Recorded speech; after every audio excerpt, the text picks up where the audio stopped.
Ora, então, muito bom dia a todas as pessoas presentes e a quem está connosco via remota. Temos aqui uma casa cheia, com muitas janelinhas, como vimos há pouco, e com as presenças de todos aqueles que conseguiram estar aqui connosco, o que significa que temos um dia de trabalho muito rico, com participações de diferentes organizações associadas da FENACERCI e outras também parceiras que decidiram associar-se a este nosso momento de trabalho em conjunto, e aqui com uma representatividade também de Norte e Sul, e temos inclusivamente participações vindas das ilhas. Portanto, aqui Portugal bem representado para esta reflexão e esta jornada de trabalho. Este primeiro painel tem por objetivo partilhar convosco aquilo que foi o nosso percurso de trabalho ao longo do último ano, por isso chamámos-lhe um roteiro para a desinstitucionalização, uma vez que houve aqui um trabalho de cooperação e articulação conjunta em torno de um desafio que a FENACERCI sinalizou como uma prioridade organizacional, esta temática da inclusão comunitária e do acesso aos direitos, trazida por este grande nome que é a desinstitucionalização. E a este tema associou-se desde logo a Universidade Lusíada, na pessoa do professor Michel e da professora Teresa Silva, para connosco refletir, para connosco construir caminhos e criarmos de algum modo soluções que possam ser também construídas de uma forma alargada por todos os agentes, e aqui quando falamos em todos os agentes falamos inevitavelmente e de forma fundamental na participação das pessoas apoiadas, das organizações que representamos, das famílias, dos profissionais e também da comunidade onde elas estão sediadas. Mas para que esse trabalho possa ser feito, iniciou-se este trabalho conjunto connosco, um trabalho de aprofundamento, de troca de saberes, onde temos comungado este saber técnico que nos caracteriza por via do trabalho direto que fazemos no terreno com as organizações e com as pessoas, e o saber da academia que nos é trazido aqui através da Universidade Lusíada. E com esse pressuposto entendemos o que faria sentido irmos rebuscar, de algum modo, uma orientação conceptual que nos permite perceber de onde é que começamos, para onde é que queremos ir. E este trabalho iniciou-se com a realização de uma aula aberta, no mês de abril, na qual tivemos a oportunidade de constar com muitas das pessoas que estão aqui presentes e outras também em casa. Essa aula aberta procurou revisitar o conceito de instituição total trazido por Erving Goffman, e com ele procurarmos desconstruir os argumentos atuais em torno daquilo que são as orientações das Nações Unidas, as orientações europeias, em torno da temática da desinstitucionalização. No seguimento dessa aula aberta, onde foi construída uma matriz de trabalho que o Michel depois irá partilhar convosco, foi lançado um desafio às organizações no sentido de realizarem um autodiagnóstico, uma espécie de radiografia interna às suas práticas e às suas intervenções, num olhar também plural e colaborativo com todas as pessoas que representam, com as famílias e com os profissionais, para que com isso conseguíssemos identificar, caracterizar de uma forma mais madura, no sentido da maturidade organizacional, de percebermos também que é importante termos aqui níveis de maturidade organizacional para entendermos qual é que é o caminho a que nos propomos e quais são as orientações que entendemos que devemos seguir nesta temática, falando a uma só voz. E quando digo falar a uma só voz, é no sentido da Federação e das suas organizações associadas estarem também alinhadas naquilo a que nos propomos quando falamos de acesso aos direitos e inclusão comunitária. E com essa grelha acabámos por conhecer de uma forma mais aprofundada algumas práticas, algumas áreas que carecem de melhoria, alguns pontos de convergência nos quais temos que trabalhar em conjunto e a partir dos quais também trazemos para aqui para partilhar hoje convosco uma carta de compromisso em torno desta temática.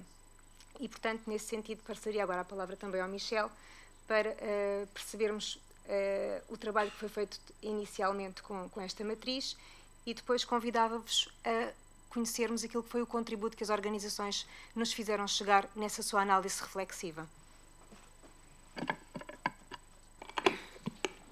Muito obrigado, Sara, por essa excelente introdução deste momento de trabalho.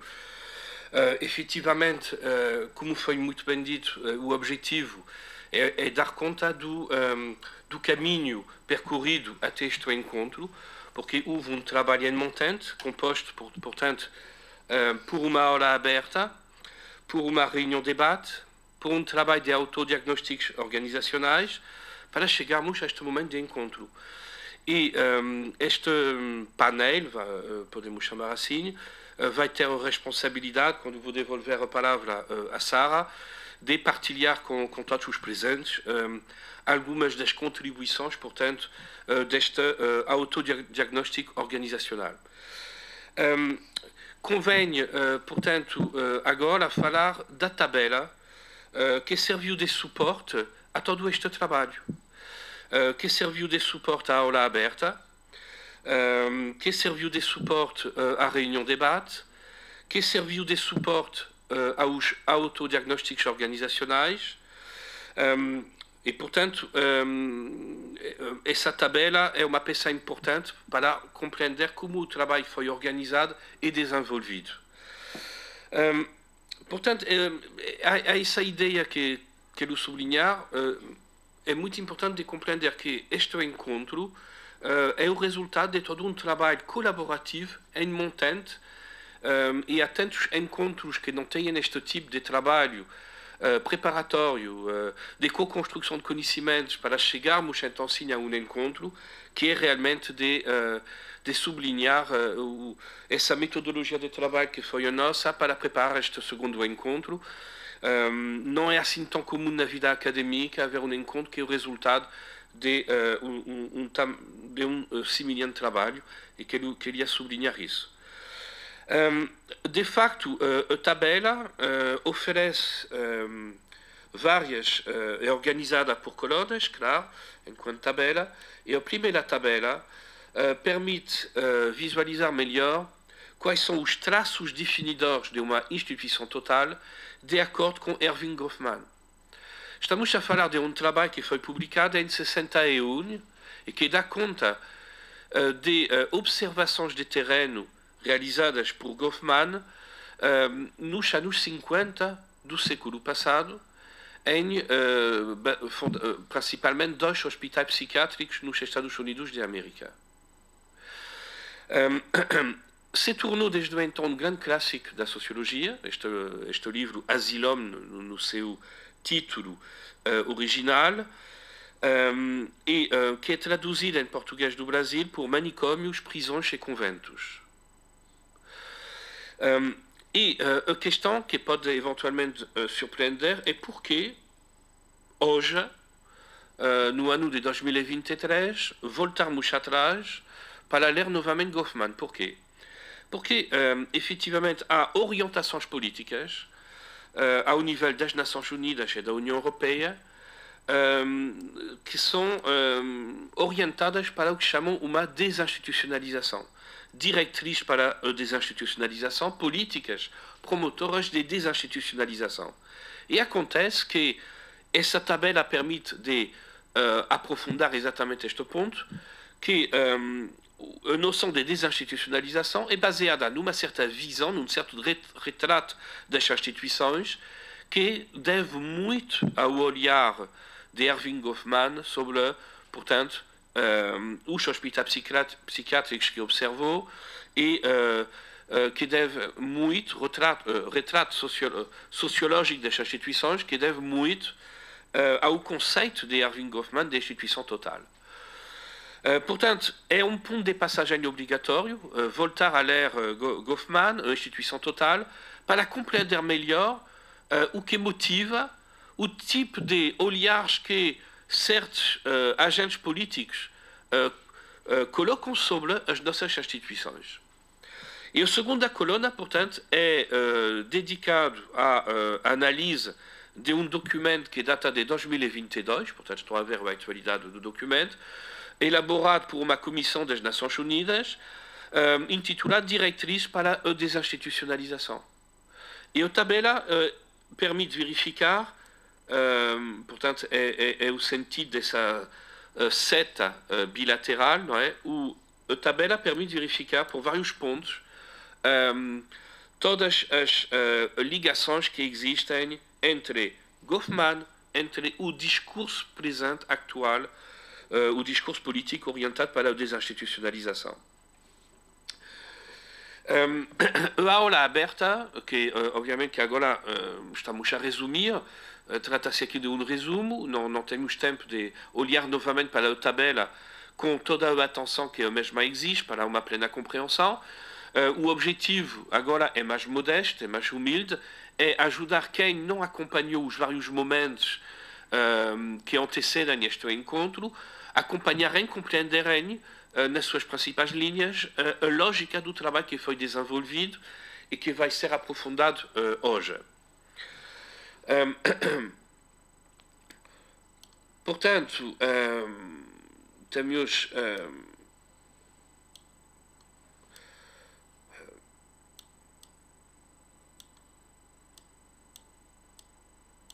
eu vou ler a definição proposta por Goffman do conceito de instituição total. Uma instituição total pode ser definida como local de residência e trabalho onde grande número de indivíduos em situação semelhante, separados da sociedade mais ampla por considerável período de tempo, levam uma vida fechada e formalmente administrada. Este livro trata de instituições totais de modo geral, especificamente de um exemplo ou de hospitais para doentes mentais. O seu interesse fundamental é chegar a uma versão sociológica da estrutura do eu. Aqui temos, nessa citação, duas palavras-chave, dois conceitos, um no início, instituição total, e no final uma referência ao eu. Ou seja, a análise goffmaniana, que é extremamente interessante, permite interligar uma análise sobre o funcionamento institucional, que podemos chamar, em termos de opções terminológicas, hoje o funcionamento organizacional, por um lado, e a construção do eu, em termos de identidade pessoal, em termos de bem-estar da pessoa. Portanto, há um duplo foco no trabalho de Goffman, e de análise organizacional e de análise interacional, e como nasce pelas interações neste contexto organizacional, os clientes, os internados podem construir o seu eu, podem promover os seus valores, os seus direitos ou não. Convém dizer que não se trata aqui de rejeitar Goffman, uma ideia que tentei partilhar com os presentes. Não se trata aqui de rejeitar Goffman, dizendo este trabalho serve de base a uma argumentação contra as instituições, contra nós. Não, é preciso continuar a trabalhar com Goffman. E quero dizer, é um comentário que já partilhei com a Sara, quando vamos ver algumas das contribuições que resultaram, daqui a pouco, do trabalho de autodiagnóstico organizacional realizado por algumas das associadas, verificamos um enfoque em pormenores, em detalhes do cotidiano organizacional que teriam chamado a atenção ao próprio Erving Goffman.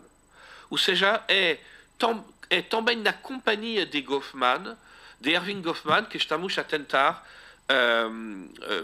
trabalhar no sentido de desenvolver uma cultura organizacional não institucionalizante, no sentido do conceito de instituição total. Portanto, se olhamos para a tabela, peço desculpa,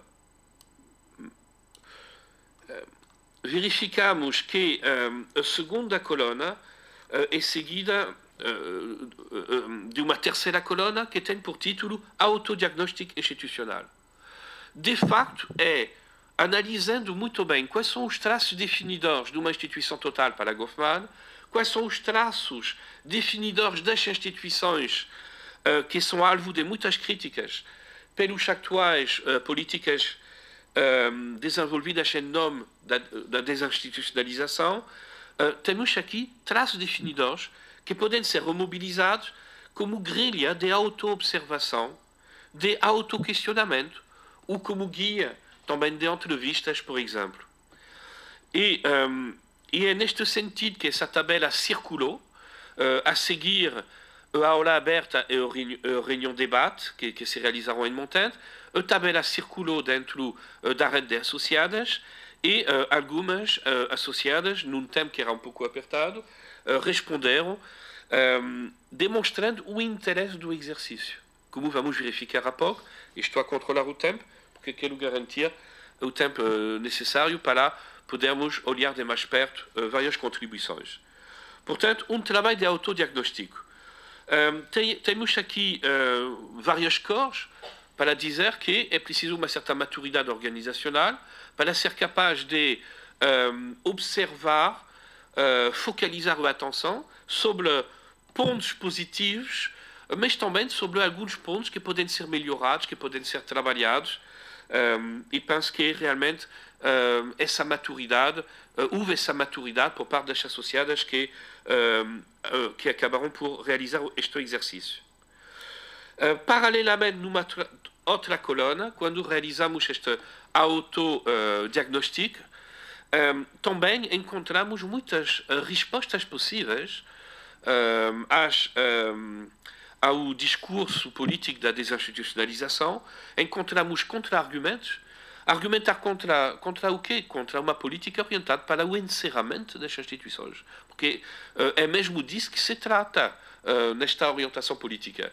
Portanto, encontramos réplicas, contra-argumentos, contra-exemplos que vêm desmentir o olhar, o retrato superficial que está a ser feito pelos promotores deste discurso.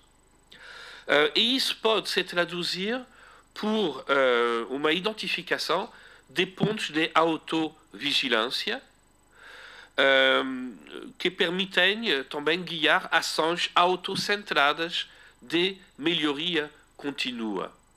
Porque um aspecto importante a sublinhar é que essa lógica organizacional identificada com tanta riqueza por Goffman, de uma lógica de instituição total, na verdade, é uma lógica que trabalha de dentro todas as organizações, todas as instituições, qualquer que seja o seu setor de atividade.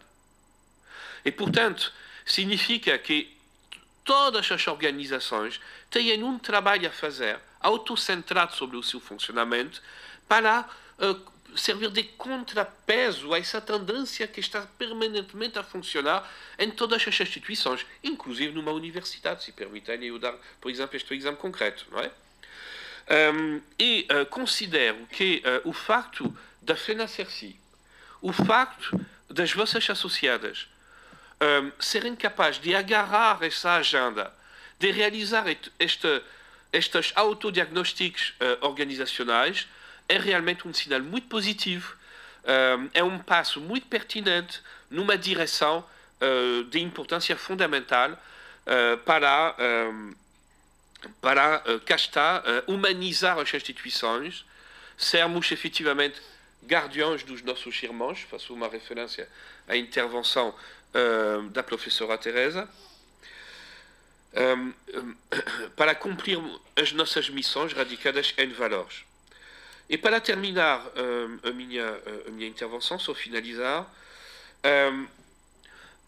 também este trabalho pode ter depois vários desenvolvimentos, porque é um trabalho que, na verdade, é um trabalho que não tem fim, não é? Aqui temos um exemplo de um modelo que permite visualizar o ciclo da aprendizagem pela experiência, da autoria de David Kolb, essa ideia que as nossas organizações aprendentes, capazes de aprender a partir das experiências, é possível se têm capacidade de autorreflexão, centrada sobre si mesmas. É isso que estamos a tentar dinamizar com toda essa iniciativa.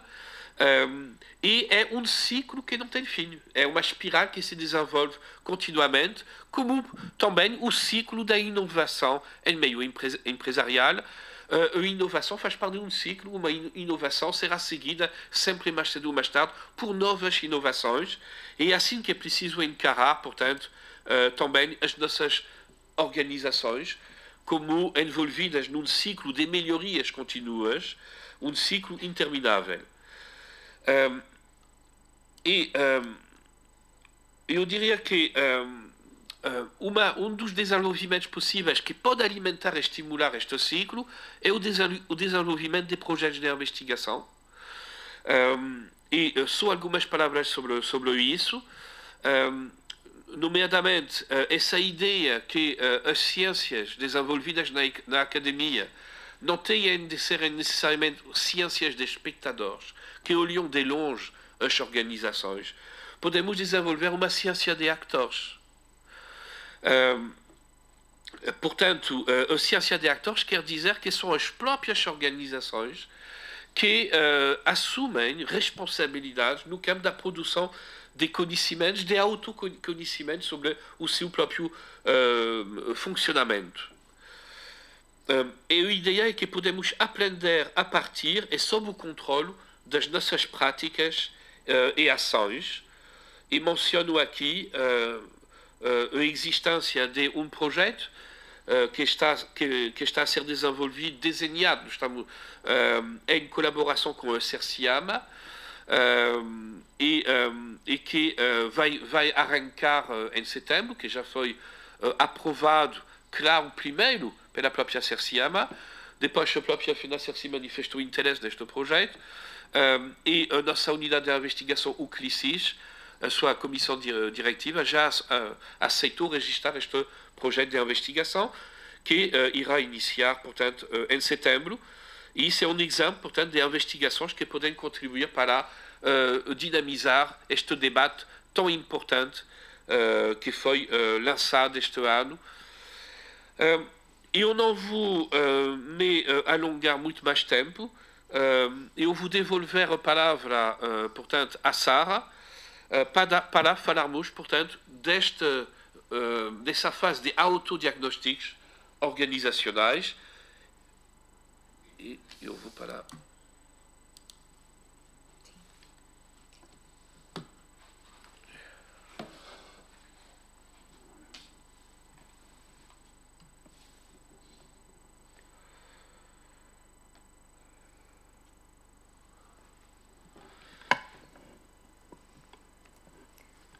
Olá novamente.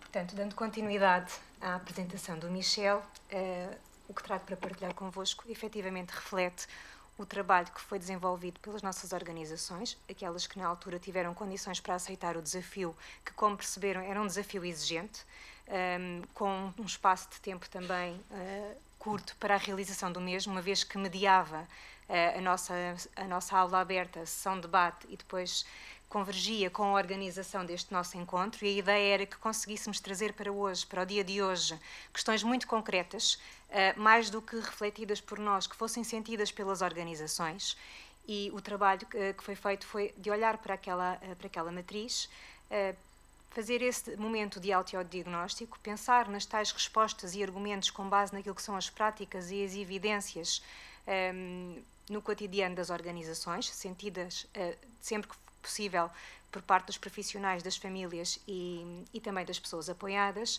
e por fim identificar pontos de autovigilância, ou seja, áreas que de algum modo entendemos, com a humildade que nos confere e com a capacidade também de reconhecer que os processos estão sempre em constante evolução, somos também organizações aprendentes, e aquilo que fazia sentido outrora não faz sentido aos dias de hoje, e ter também material organizacional para identificar isso.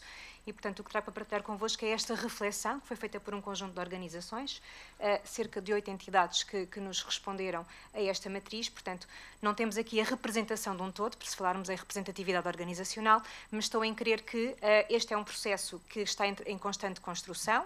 A matriz está do lado das organizações, hoje está a ser ainda mais dissecada, se me permitem o termo, e, portanto, é uma ferramenta que, ficando ao dispor das organizações, poderá ser acionada em qualquer fase da vida organizacional, quer no sentido deste autodiagnóstico, quer também no sentido de uma monitorização e avaliação contínua das suas práticas, porque as coisas estão em constante mutação e, portanto, fruto deste primeiro autodiagnóstico, se calhar as entidades que o fizeram, daqui a um tempo já terão condições de reunir e de poder fazer uma nova avaliação. Portanto, em termos de metodologia, houve a tal aula aberta, houve a divulgação desta matriz, houve uma mobilização interna muito interessante por parte das organizações a esta chamada que foi feita. Portanto, tivemos organizações que conseguiram, neste tempo recorde, mobilizar também as pessoas apoiadas, quer de CACI, quer de estruturas residenciais, para também poderem dar a sua opinião sobre aquilo que sentem nas práticas no cotidiano das organizações. Portanto, não foi um trabalho extensível, mas houve uma entidade em particular que o conseguiu fazer. Outras que acabaram por trabalhar em equipas multidisciplinares com olhares cruzados, portanto, não sendo possível mobilizar e parar a organização, trabalharam em pequenos grupos, analisaram a matriz, devolveram para o grupo seguinte e foram alimentando também numa lógica de co-construção interna por parte dos diferentes profissionais. Curioso também entidades que têm diferentes polos e que trabalham de forma separada, espacial, que também fizeram esse trabalho de partilha entre as diferentes valências, as diferentes respostas e também com essa organização diferente em termos de espaço, que dá também imagens de contexto e respostas de contexto que também podem ser diferenciadoras, embora falemos da mesma organização. Portanto, houve aqui diferentes dinamizações de trabalho que depois foram enviadas para a FENACERS e partimos para a sua análise e hoje para a partilha convosco. Começava por dar alguns tópicos daquilo que foram as principais conclusões, as principais áreas apontadas em termos de autodiagnóstico. Portanto, aqui um trabalho também de reconhecimento, identificação e valorização de algumas práticas. Sabemos sempre que estes momentos de autodiagnóstico também nos dão esta possibilidade de parar para olhar para nós. Por isso é que falei no início nesta capacidade de termos maturidade organizacional para termos um olhar crítico e construtivo sobre aquilo que é o nosso próprio contexto organizacional, a nossa cultura, as parcerias que temos na comunidade, a forma como nos relacionamos com as famílias, a forma como respeitamos e criamos espaço para a participação e para a capacitação das pessoas apoiadas. Portanto, aqui identificamos um conjunto de práticas reconhecidas pelas organizações, que desde logo vêm vincadas e praticamente unânimes em todas elas, que têm a ver com a nossa gênese. O facto de sermos cooperativas de solidariedade social, de estarmos, a nossa ação estar vinculada a um conjunto de princípios cooperativos, que vão desde a adesão livre e democrática, às questões da participação livre e voluntária, às questões da gestão democrática, da autonomia, da independência, da capacitação, mas também por este compromisso muito importante de sublinhar esta interligação permanente com a comunidade, o que faz de nós organizações de base comunitária com intervenções em diferentes contextos. Portanto, contexto organizacional, contexto familiar, contexto escolar, contexto comunitário. Portanto, organizações plurais, com equipas multidisciplinares que trabalham nos diferentes contextos de uma forma muito capacitada. Depois, o foco aqui cruzado com a nossa missão. E a nossa missão está direcionada para a capacitação, para a participação, para a promoção da autonomia, no sentido de valorizar as competências existentes e potenciar todas as outras, no sentido de elevar a pessoa ao seu exponencial máximo de competências e num apoio contínuo e permanente à tomada de decisão. E aí, com exemplos muito concretos relacionados com o facto de a prestação de serviços providenciada pelas organizações ser de adesão livre, estar vinculada num contrato que é assinado por ambas as partes e que é revisto, que é avaliado e que é renovado de forma anual. Depois, por práticas permanentes de envolvimento e auscultação das pessoas apoiadas no seu projeto de vida, portanto, as pessoas são os agentes principais na definição do seu projeto de vida e na alocação daquilo que são as respostas e os apoios direcionados para o seu próprio projeto de vida, e com isso surgem escolhas, as escolhas dos serviços, as escolhas das práticas, as escolhas das respostas, surgem os apoios, o contexto onde os apoios são prestados, os horários mais adequados em função daquilo que são as suas necessidades.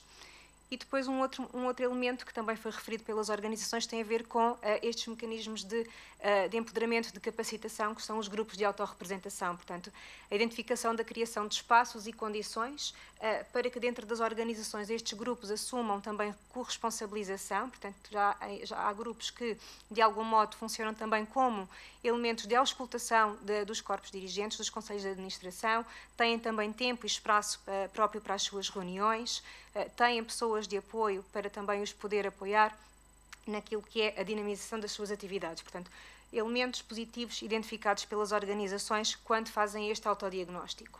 Depois, vinculado pelas organizações esta dimensão da valorização da individualidade. Portanto, cada pessoa em si própria tem um projeto de vida, tem competências, mas também tem medos, desejos, anseios, e tudo isso deve ser tido em consideração quando se trabalha valorizando o respeito pela individualidade e a forma como inclusivamente se desenham os apoios. Portanto, aquilo que serve para um não serve para outro, e há esta capacidade também de adaptação ou de procura de adaptação em função dos contextos e em função também daquilo que é possível dentro das lojas organizacionais e dos limites que também são reconhecidos pelas organizações e que vamos ver de seguida, de respeitar esta individualidade.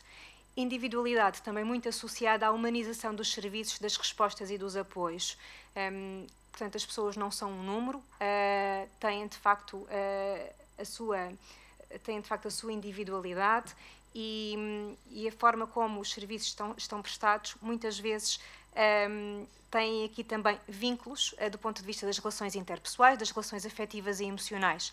Não podemos descurar que é verdade que muitas destas pessoas têm apoio nas organizações desde fases muito precoces da sua vida e depois ao longo de todo o seu ciclo de vida, o que significa que há muitas vezes esta tendência para o chamar família, o se sentir em família, que é um sentimento que é natural e que nós vamos ver inclusivamente que foi reportado por algumas pessoas apoiadas que também foram ouvidas, devido ao facto de muitas delas viverem, de facto, em estruturas organizacionais, mas não terem retaguarda familiar e verem também nos profissionais esse vínculo do ponto de vista efetivo e emocional, que também é importante, não é? Não no sentido de minimizar a pessoa ou de a sobre-representar, mas no sentido de, também de a acolher e de sentirmos efetivamente que são espaços humanizantes. Depois, a importância também dos apoios técnicos ao longo da vida. Sabemos que uma das temáticas que neste momento também preocupa muitas organizações, os profissionais e as famílias tem a ver com o envelhecimento, e há aqui este sublinhar das organizações que procuram, de algum modo, também enquanto organizações conhecedoras e aprendentes, se adaptar às várias etapas do ciclo da vida, no sentido de um acompanhamento não exclusivo só às pessoas apoiadas, mas também às suas famílias. Algo que também é sublinhado, que deve ser olhado com uma maior preocupação e também de uma forma mais precocemente possível, uma vez que a família é um agente de mudança por excelência que tem que ser capacitado e potenciado de forma permanente. E conhecedoras e aprendentes. Porquê? Porque efetivamente também houve aqui a capacidade das entidades identificarem que têm conhecimentos que são próprios, conhecimentos que são consolidados, que são construídos ao longo dos anos, não só pela aposta na qualificação e na capacitação, mas também por aquilo que são os círculos de aprendizagem desses mesmos saberes, e a comunidade por excelência e as parcerias que são tidas na comunidade são de facto muito potenciadoras desses saberes. Portanto, temos muito para aprender, mas também temos muito conhecimento para poder partilhar e o qual deve ser efetivamente valorizado, porque só é possível termos capacidade de mudança e refletir e avançarmos para estas autopropostas. Portanto, é reconhecer que este exercício que aqui está a ser solicitado é um exercício autoproposto. Portanto, a Federação, enquanto estrutura federativa, em colaboração com a Universidade, fez aqui um trabalho inicial, mas depois o resto veio por parte das organizações e ninguém nos pediu para fazermos. Entendemos nós, de forma reflexiva e empoderadora, que devíamos ter esta discussão, porque a nossa preocupação, de facto, está muito centrada na qualidade dos serviços que prestamos. E, portanto, somos aprendentes, mas somos, de facto, muito conhecedores e muito reflexivos sobre o trabalho que desenvolvemos. Depois, outras áreas importantes também têm a ver com o reconhecimento da existência de um quadro de regras e procedimentos. Não podemos fugir a ele, não podemos ignorá-lo. Vivemos em sociedade, portanto, os sistemas estão definidos por códigos de regras, por condutas éticas e deontológicas que temos que respeitar, e os espaços das organizações também o são. A importância aqui é que estas regras e estes procedimentos sejam o mais transversalizados possíveis, partilhados no sentido da sua construção e da sua avaliação por todas as partes interessadas, garantindo efetivamente os princípios da segurança e da organização diária. Depois, um outro elemento que também surgiu tem a ver com as entidades identificarem que dentro do próprio movimento têm diferenças entre si, e isso não é um aspecto mau, pelo contrário, é um aspecto bom, no sentido de que podemos partilhar, construir em conjunto, aprender uns com os outros, porque todos temos práticas diferentes, temos contextos diferentes, e é dessa diversidade e pluralidade que surge uma riqueza que caracteriza também este movimento. Por isso é que fazemos eventos como estes, onde podemos todos e todas nós partilhar e trazer para discussão áreas que entendemos que podem ser partilhadas, mas também que nos preocupam, e se calhar em conjunto podemos chegar a conclusões. E, por fim, a identificação também de que as nossas intervenções estão, de algum modo, estão limitadas também por imperativos legais e normativos. Todas as entidades têm acordos de cooperação. Sabemos que esses acordos de cooperação definem, de algum modo, as regras, entre aspas, da forma como os serviços têm que ser prestados, e percebemos que, efetivamente, como vamos ver também daqui a pouco, muitas vezes esses imperativos até são bloqueadores de algumas práticas que as entidades procuram ou gostariam de implementar, mas veem de algum modo essa limitação, sentem de algum modo algumas limitações pela forma como os acordos estão definidos. Depois trazia para partilhar convosco, mais do que ser eu a falar, testemunhos muito concretos. Parecem slides muito cheios, eu não vou querer estar a ler todos, porque iria tomar aqui muito tempo mais do que aquele que está dedicado à minha intervenção, mas fez-nos sentido, na análise, mais do que reproduzir, poder trazer para partilhar convosco elementos muito concretos que foram trazidos pelas organizações e pelos profissionais, naquela forma de organização que já expliquei há pouco, e também por parte das pessoas apoiadas, que vêm reforçar áreas de diagnóstico como pontos fortes da sua intervenção. E desde logo aqui as questões da intervenção centrada na pessoa, como há pouco falávamos, algumas organizações com projetos também muito concretos, direcionados para potenciar não só os tradicionais planos individuais de intervenção, mas também projetos concretos que visa, de algum modo, procurar exponenciar o trabalho que é feito nesses planos individuais, e aqui o exemplo da CERSI Lisboa com este programa 360+, elaborado com a implementação também das pessoas apoiadas, mas também com as famílias e com os colaboradores. Portanto, algo muito concreto que vai depois também além daquilo que são os planos de intervenção individual. A promoção de direitos, portanto, as entidades identificam-se desde logo, a sua missão está vinculada com as questões de promoção de direitos humanos e direitos que estão consagrados na nossa Constituição, mas que sabemos que muitas vezes, sem o apoio das organizações, sem a capacidade para se autorrepresentar, sem a capacidade também das famílias poderem, muitas vezes, serem conhecedoras e exercerem os seus direitos, são as organizações que, de algum modo, ainda procuram quebrar esta invisibilidade que existe na persecução de um conjunto de direitos, que vão desde a habitação, à educação, à formação, à proteção social, ao emprego, à cultura, ao desporto, ao lazer e à participação nos diferentes contextos sociais. Portanto, a participação efetiva na comunidade. Depois, um outro elemento muito sublinhado pelas entidades, que são o facto de serem elas em si próprias, como referi há pouco, estruturas de base comunitária, e que, para além de estarem na comunidade, de fazerem parte da comunidade, de integrarem as redes sociais locais, também procuram parcerias muito específicas que, de algum modo, trazem a aporte, valorizam os serviços que prestam, criam serviços adicionais e procuram também providenciar experiências novas e inovadoras às pessoas a quem prestam serviços. A título de exemplo, tínhamos aqui uma organização que fez um balanço e identificou que só no ano de 2022 estabeleceu e reforçou 345 parcerias. Portanto, não podemos interpretar que efetivamente estamos em ilhas, estamos de facto em articulação permanente com a comunidade e na procura de estabelecer parcerias, quer na área do emprego, quer na área da cultura, quer na área do desporto, quer na área da educação, quer também na área dos serviços de saúde. Portanto, não trabalhamos sozinhos, procuramos levar o nosso saber fora de portas, mas também procurar munir-nos de quem possa acrescentar valor ao trabalho que desenvolvemos e às pessoas com quem trabalhamos e às famílias também. Depois, um outro exemplo aqui concreto que foi trazido pela CERSI Braga, que achei muito interessante, foi esta questão da vizinhança, o trabalhar as redes de vizinhança. Portanto, isto leva-me a pensar muito nas questões também da imagem, do trabalhar a imagem positiva em torno da área da deficiência, focada na capacitação, focada nos saberes das pessoas com deficiência, deixarmos aqui imagens e mensagens mais paternalistas e conservadoras em torno daquilo que são os potenciais das pessoas com deficiência, e por aí devemos começar com a comunidade, devemos começar com as redes de vizinhança, e a rede de vizinhança pode ser uma boa aliada em ancorar experiências positivas na comunidade e em abrir outras portas na comunidade. Portanto, pareceu uma referência muito importante esta da Cerci Braga, no sentido de levar a voz à vizinhança e suportar-nos na vizinhança. Depois, outros elementos trazidos pelas organizações.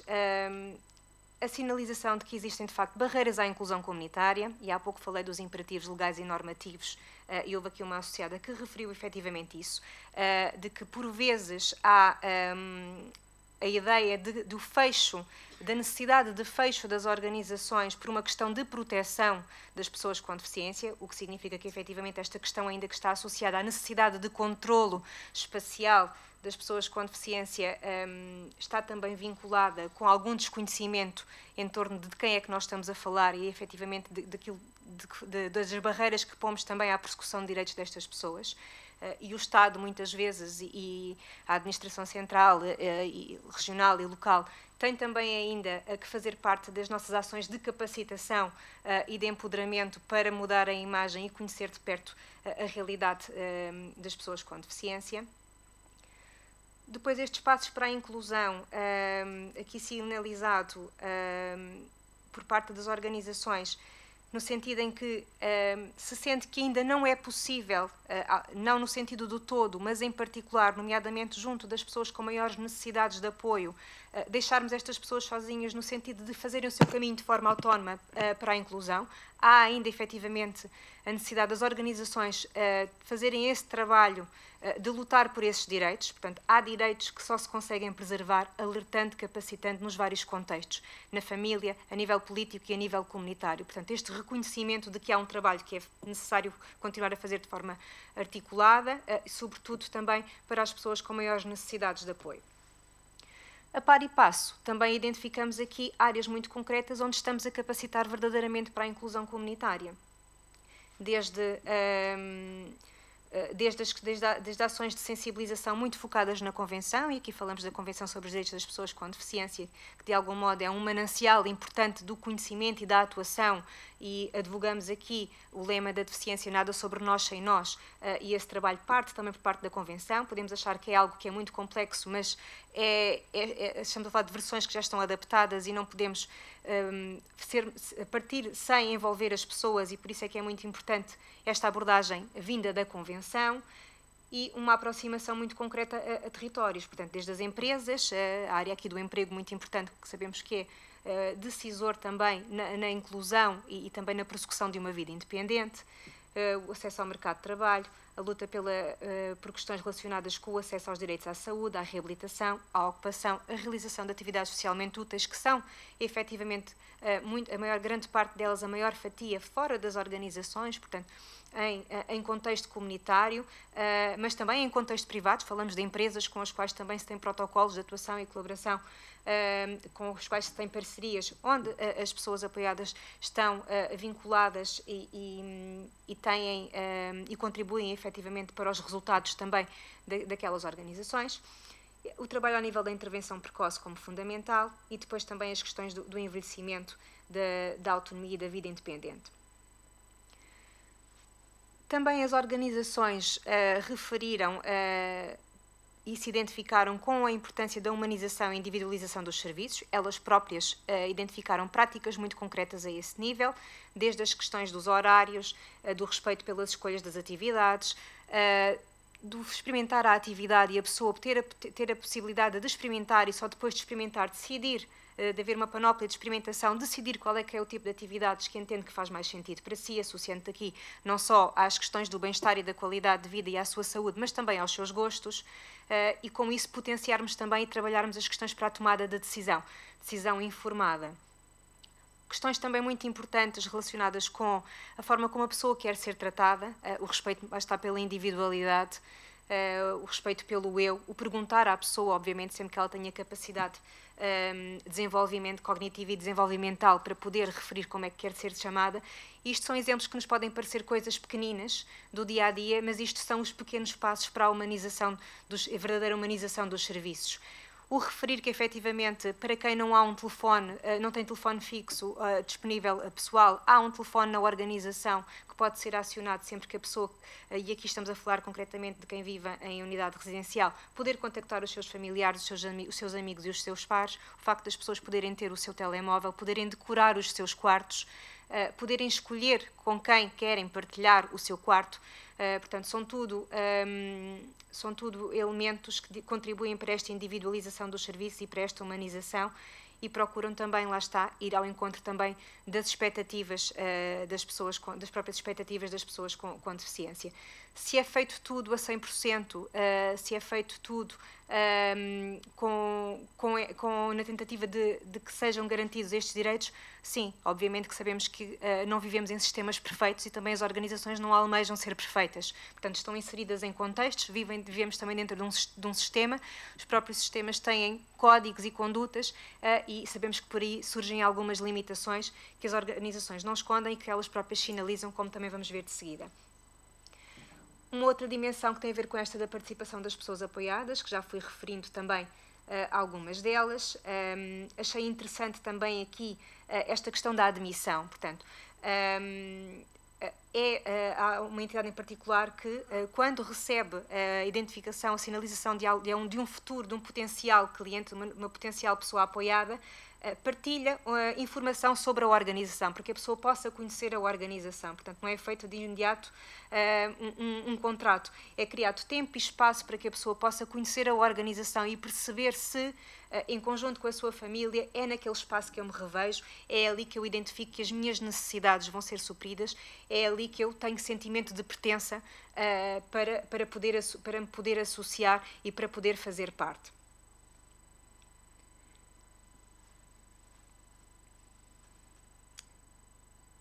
Depois, foi referido também, para além dos tradicionais grupos de autorrepresentação, uma entidade referiu que possui uma comissão de residentes, e aqui estamos a falar concretamente de uma residência autónoma para a inclusão, isto também na lógica da participação das pessoas, portanto, mais um espaço de participação, de envolvimento, de auscultação das pessoas, onde se procura também a sua opinião, a sua validação em torno daquilo que são os planos estratégicos da organização, o plano de atividades, o relatório de atividades, portanto, contributos muito concretos para o próprio funcionamento da organização, não só por parte de grupos de autorrepresentantes mais associados a CACI, mas também, neste caso em particular, uma experiência com uma comissão de residentes numa residência autónoma.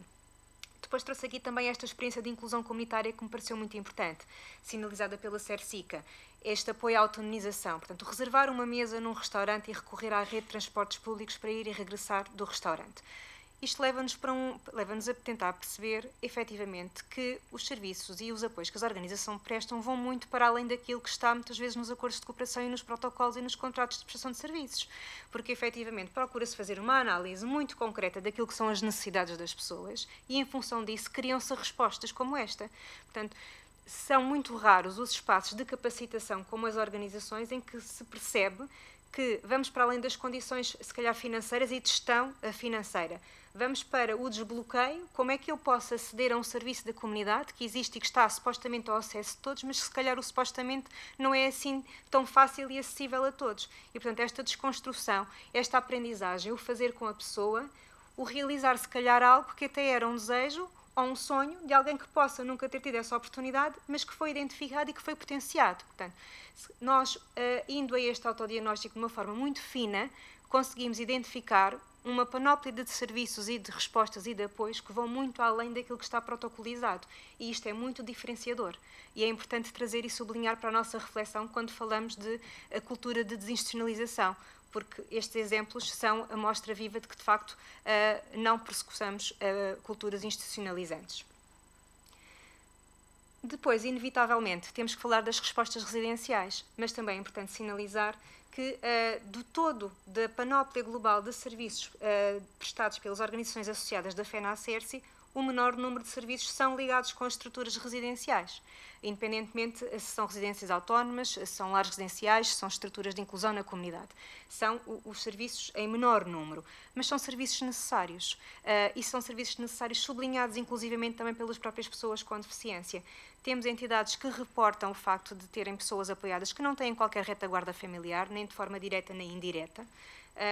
Temos a situação de envelhecimento, temos as situações também de envelhecimento das famílias e a ausência de suporte familiar e, portanto, tudo isso leva à necessidade de se criar uma resposta.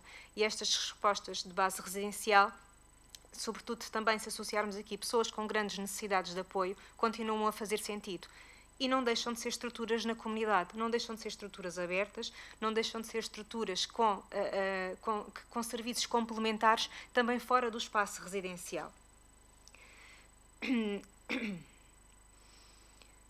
Depois, dando aqui voz às pessoas com deficiência, este exercício foi feito,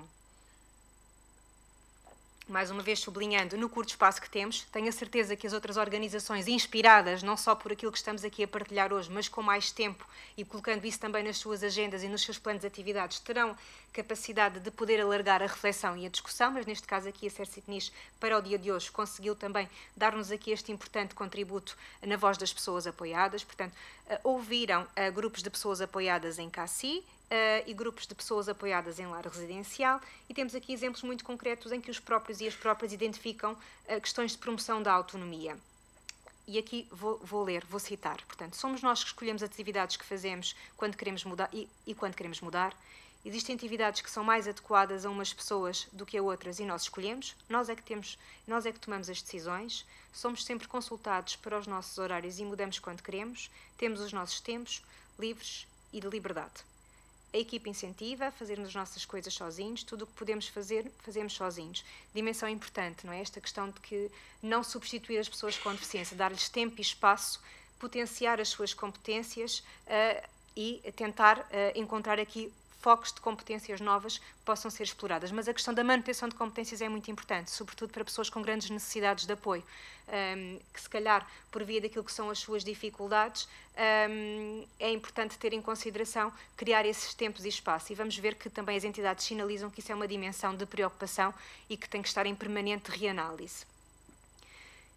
Depois a questão de não identificar rigidez nem obrigações, a possibilidade de também realizarem tarefas sozinho e de adaptação, portanto a questão de não haver permanentemente também um profissional a acompanhar, sobretudo para aquelas pessoas que têm maior autonomia e que se sentem capazes de poder realizar essas tarefas e, portanto, são criadas condições de segurança e as pessoas gerem as atividades em função daquilo que são as suas capacidades e as suas necessidades.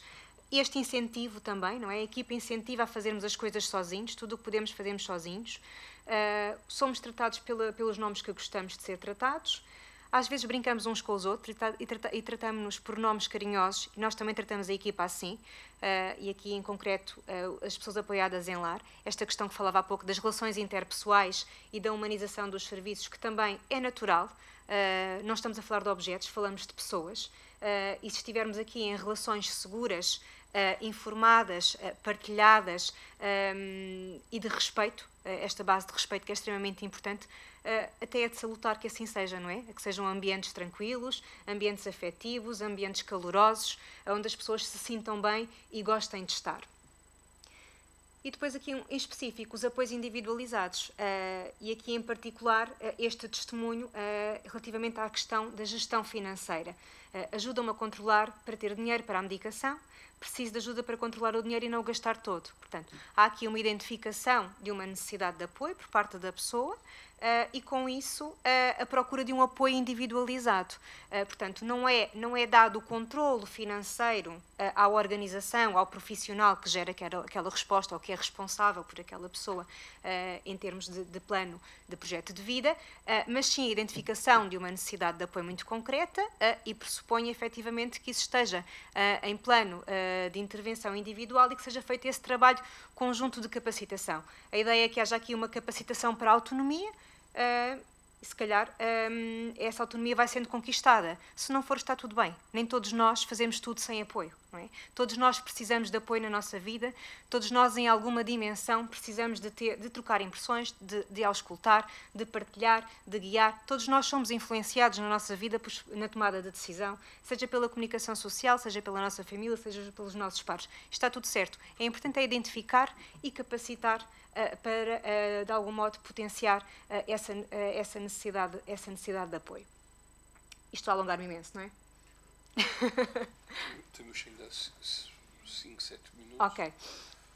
Agora, partilhava convosco os pontos de autovigilância que as entidades nos trouxeram. Portanto, um exercício rigoroso e de grande maturidade organizacional, voltando aqui a repetir-me, porque efetivamente olhamos para estes pontos que são positivos, mas também temos a humildade de perceber que mesmo dentro destas linhas positivas há áreas que carecem de limar, carecem de ser limadas.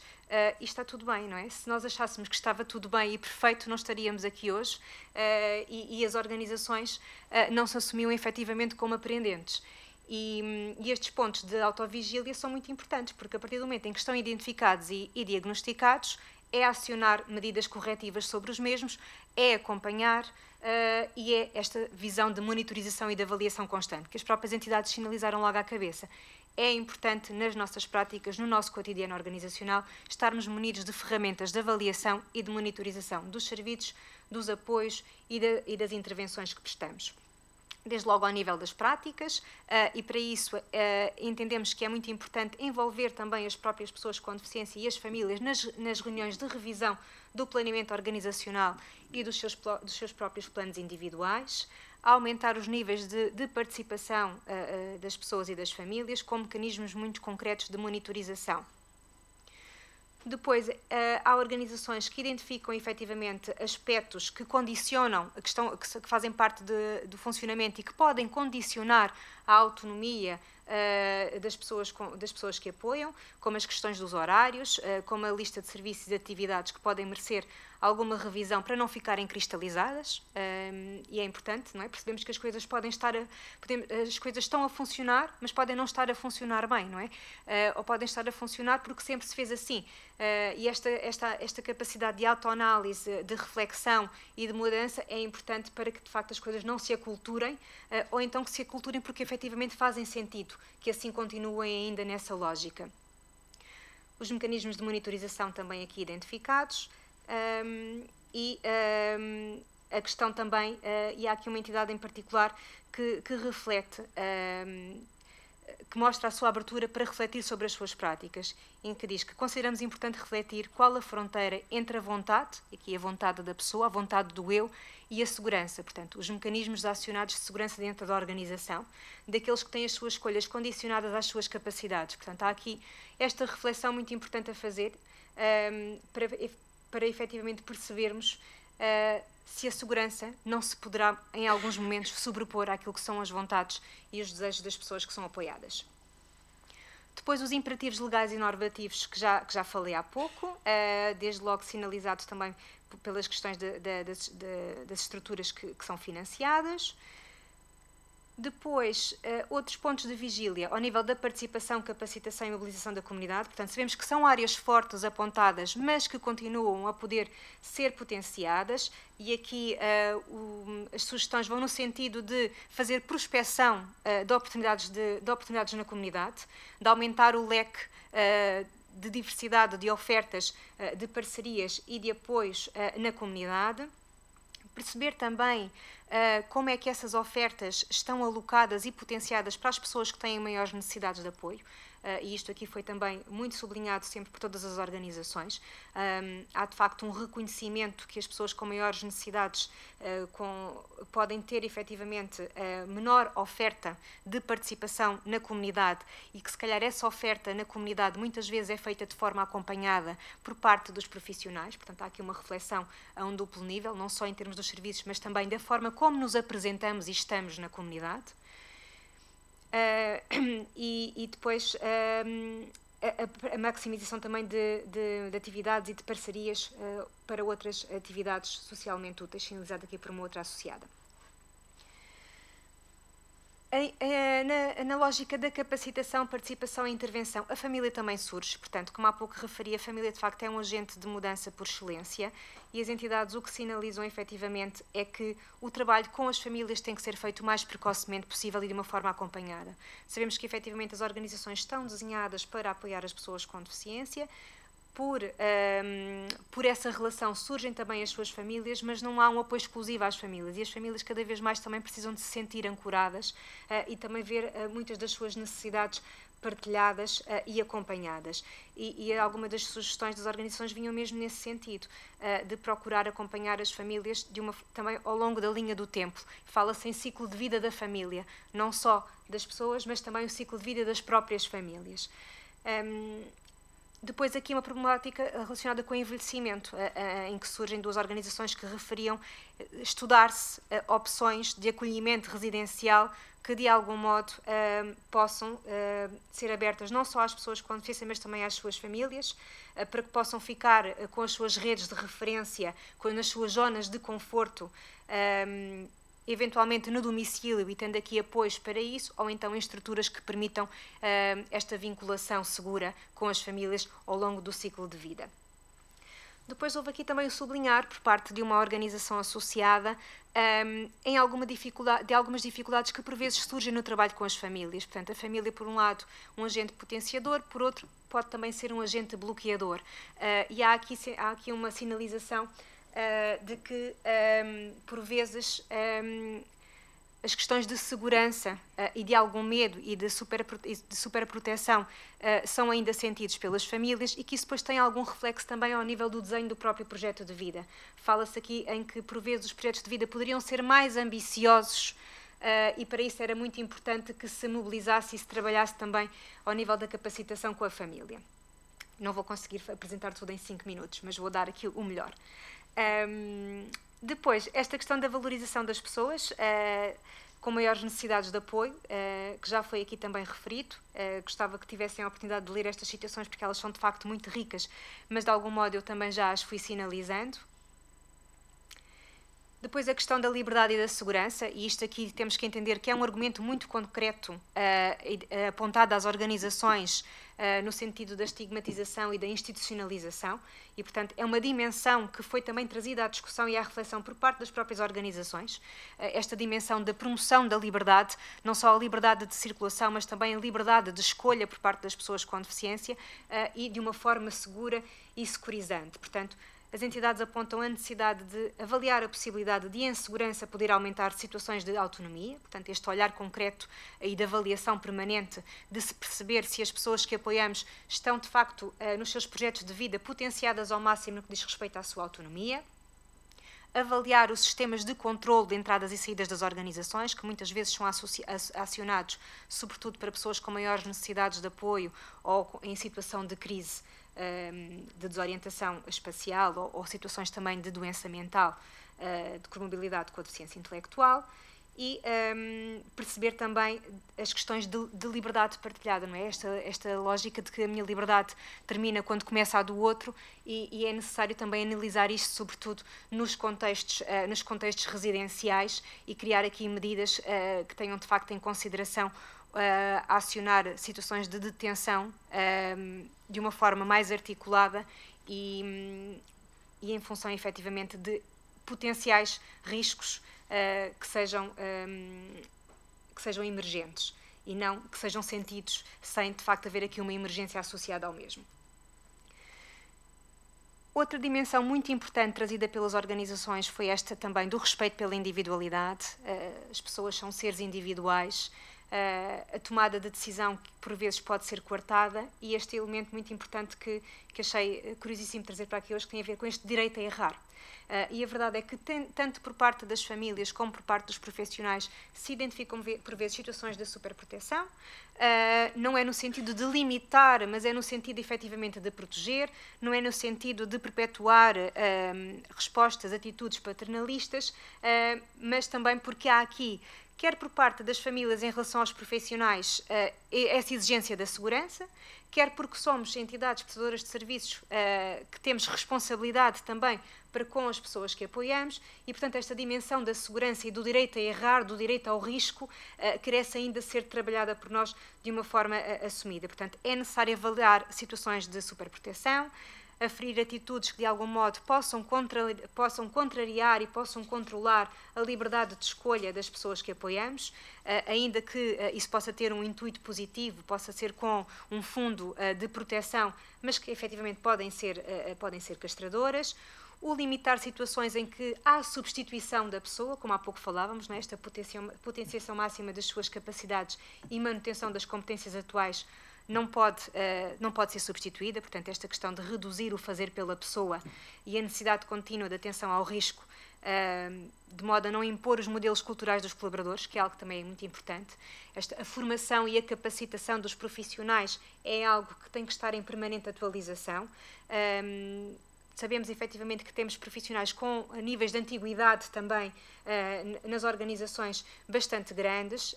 Todos nós temos também a nossa própria bagagem valorativa de crenças e valores, e é muito importante que se trabalhe nas organizações para criar uma cultura interna e que todos nós, de forma atuada e de forma concertada e padronizada, regemos a nossa atuação pelos mesmos princípios, quer para não criar confusão às pessoas que apoiamos, quer efetivamente para não impormos aquilo que são os nossos próprios ideais às pessoas com as quais nós trabalhamos.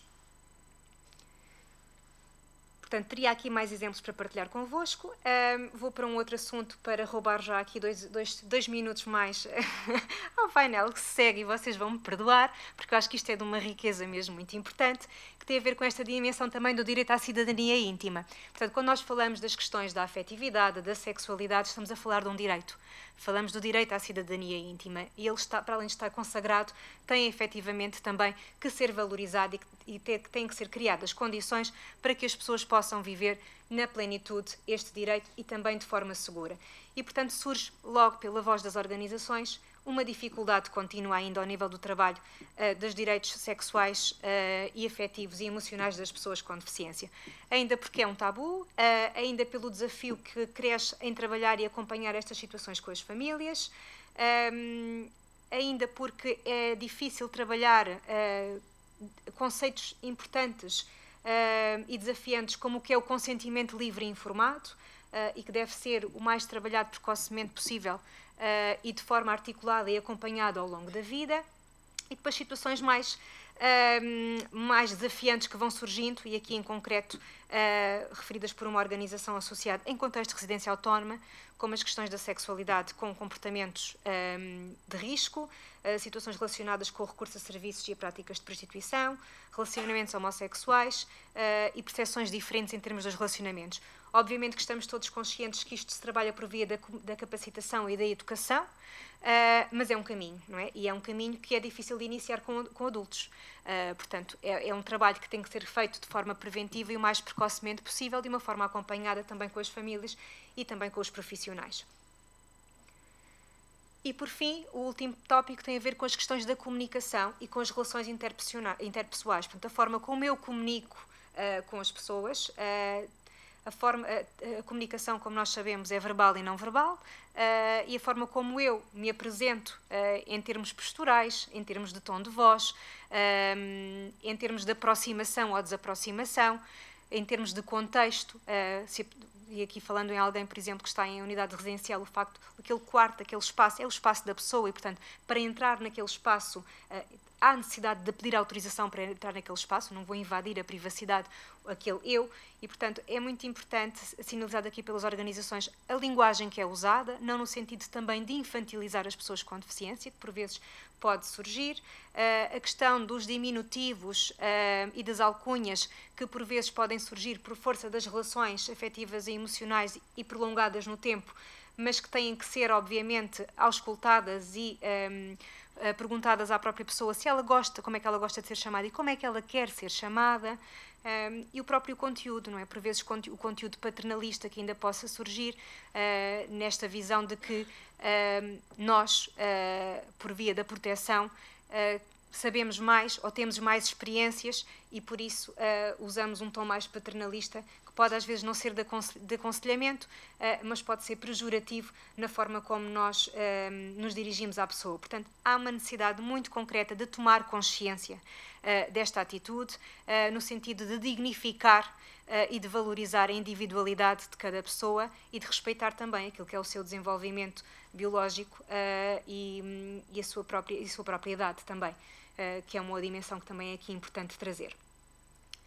Muito obrigada, peço desculpa por ter sido assim um bocadinho a correr, espero ter conseguido passar-vos a mensagem, mas de facto, depois de ter sido confrontada com tanta riqueza, não consegui substituir as organizações e achei que fazia sentido trazê-las para aqui. Sei que muitas não estão aqui pessoalmente, mas estão connosco via online e, portanto, o desafio também é que, ao verem-se aqui revistas e nesta análise, possam também usar da palavra e agradecer, enriquecer este breve resumo que trouxe para partilhar com todas as pessoas presentes. Muito obrigada.